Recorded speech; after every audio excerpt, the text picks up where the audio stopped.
35페이지부터 36페이지에는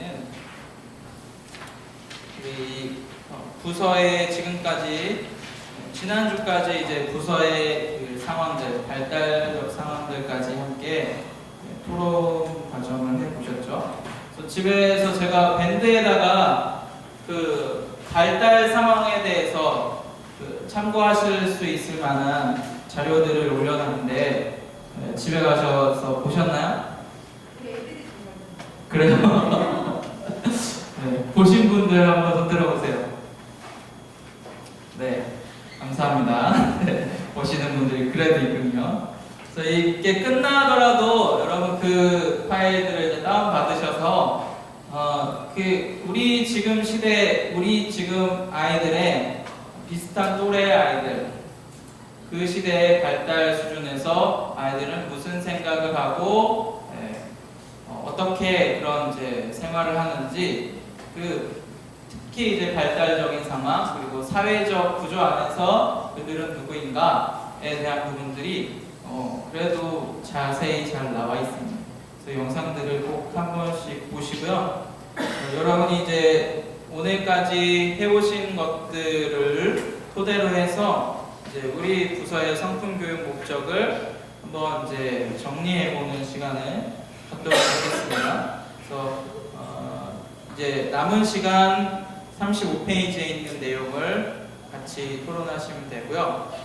그리고 중간에 이제 휴식하고 그 다음 시간에 이제 36페이지에 있는 내용을 해서 우리 부서의 성품 교육 목적을 정하는 데까지 한번 해보도록 하겠습니다. 자, 이 신앙교육의 과정, 첫 번째로는 우리가 이 공동체 안에 있는 교육의 대상자들, 그 참여자들에 대해서 우리가 먼저 파악을 해야 된다라고 말씀드렸죠. 그래서 그들의 신앙적인 수준은 어떠한가, 또 그들이 가지고 있는 가치관, 정체성은 어떠한가, 또 그들이 누리고 있는 문화적 환경은 어떠한가, 그리고 사회 속에서, 공동체 속에서, 또 가정 안에서 그들은 어떤 위치를 차지하고 있나, 그런 것들을 더 깊이 보면 볼수록 우리가 좀 더 근접한 교육 목적을 찾을 수 있게 되는 거죠. 참여자에 대한 먼저 관찰이 필요합니다. 그래서 필요 있는 것 같든 없는 것 같든 그 자료들을 먼저 우리가 가지고 그 안에서 발생적 주제를 찾는 것이죠. 교육적 관심. 그 토론한 것을 우리가 아이들에 대해서 관찰한 것들 중에서 정말로 핵심적인 문제가 있다라는 거예요. 핵심적인 그 주제가 있다라는 거죠. 이것만 해결되면 될 것 같은 그게 있다는 거죠, 아이들에게. 그거는 제가 여러분들에게 제시해 줄 수 없고, 여러분들이 각자 부서에 속해 있는 교사로서, 사역자로서 여러분들 스스로가 볼 수 있어야 됩니다. 그리고 이 발생적 주제가 찾아지면 그 다음에는 우리는 이렇게 고민하는 거죠. 이 발생적 주제를 어떻게 하나님 나라 되게 할 것인가. 여러분, 이 시대의 교육은 항상 대안을 많이 찾습니다. 저는 대안이라는 말을 되게 안 좋아해요. 대안은 또 다른 대안이 필요하죠, 항상. 이게 대안이지 답은 아니니까. 대안에 또 대안이 되고 또 대안이 되고. 그러면서 뭐가 만들어지냐면 트렌드, 유행이 만들어집니다. 교육의 어떤 유행이 만들어지는 거예요. 트렌드가 만들어지는 거예요. 그럼 트렌드는 한순간 왔다가 그냥 끝나는 것뿐입니다. 근데 우리는 트렌드가 되어서는 안 되고 트랜스포메이션, 개혁이 되고 변혁이 돼야 됩니다. 근데 역사상 그 개혁을 일으킨 사람들을 보면 어떠한 그 사회에 교육적인 대안들을 제시했기 때문이 아니라 아까 우리 책임감에서도 말씀드렸듯이 본질로 돌아가는 그 노력을 했기 때문입니다. 아까 그 지난 시간에 다뤘던 이 토마스 브룸이라는 사람도 또 파울로 프레이라는 사람도 그들의 그 상황 가운데 들어가서 보니까 정말로 필요한 것은 그냥 단순히 문맹 퇴치가 아니라 그들이 지금 의식이 깨어나야 된다. 자아의식이 깨어나야 된다. 이것을 파울로 프레이드는 발견한 것이죠. 그것이 발생적 주제입니다. 본질로 돌아가려고 했을 때 거기에 답이 있었다.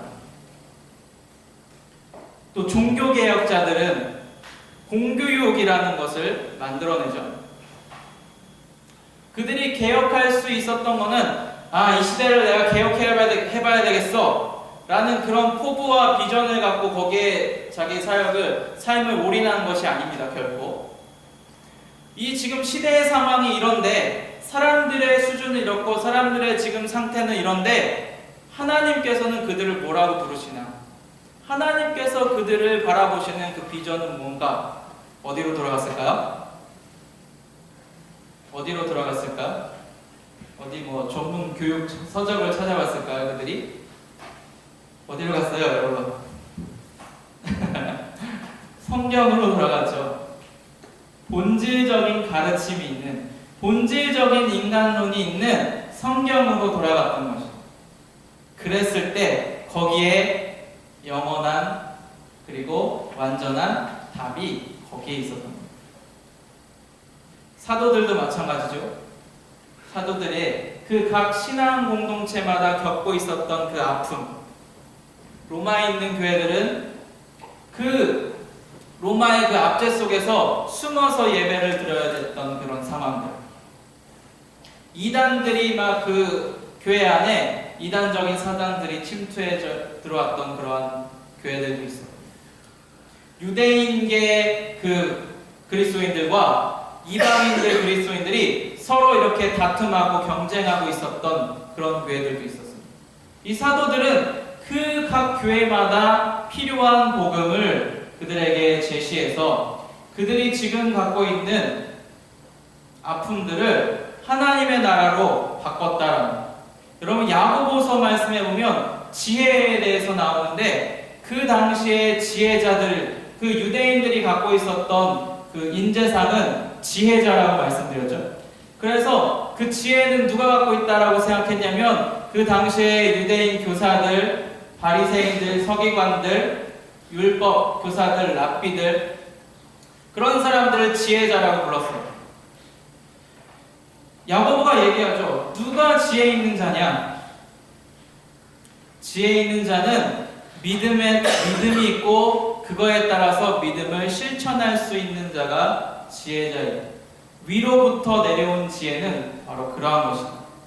그런데 그 당시의 지도자들은 그냥 율법대로 실천, 율법대로 말씀 그 글자대로 살라는 것만 강조했던 겁니다. 거기엔 힘이 없었고. 그래서 그들이 가지고 있었던 이 발생적 주제라는 것은 우리 교사의 입장에서 어떤 던져주는 것이 아니라 그들이 가지고 있는, 그들이 사용하는 언어였고 그들이 사용하는 문화랍니다. 그 야고보가 보냈던 그 서신을 보냈던 그 교회 안에는 지금 지혜에 대해서 많이 스스로 논하고 지혜롭게 되기 위해서, 지혜자를 찾기 위해서 그들은 갈망하고 있었다는 거예요. 그런데 그들의 갈망이 어리석은 지도자들에 의해서 잘못되었다는 거예요. 내가 참된 지혜를 얘기해 줄게. 그것은 온전한 하나님 앞에 그 신앙에서 그것으로부터 그 믿음을 행함으로써 완전해지게 하는 것. 그 믿음을 완성시키는 자가 지혜자야. 그게 야고보서에 나와 있어요. 그런 거죠, 여러분.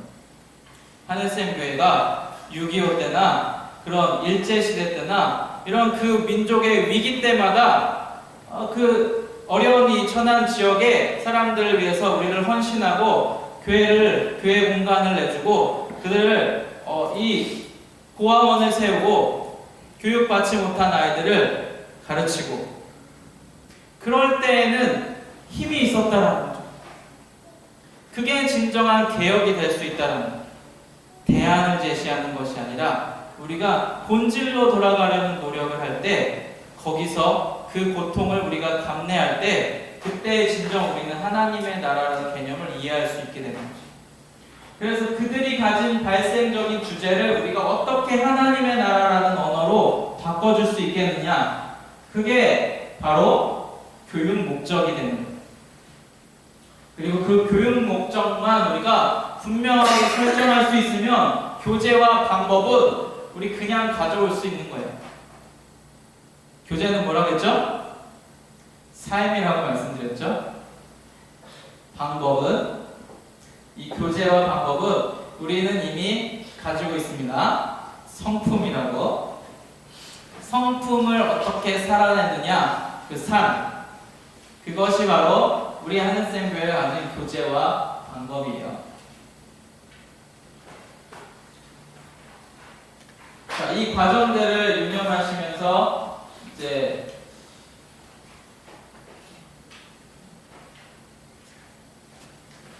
35페이지에 있는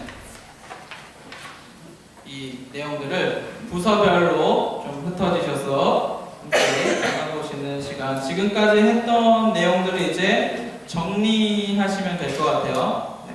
길지 않은 문장으로 이렇게 정리를 해주시면 되겠습니다.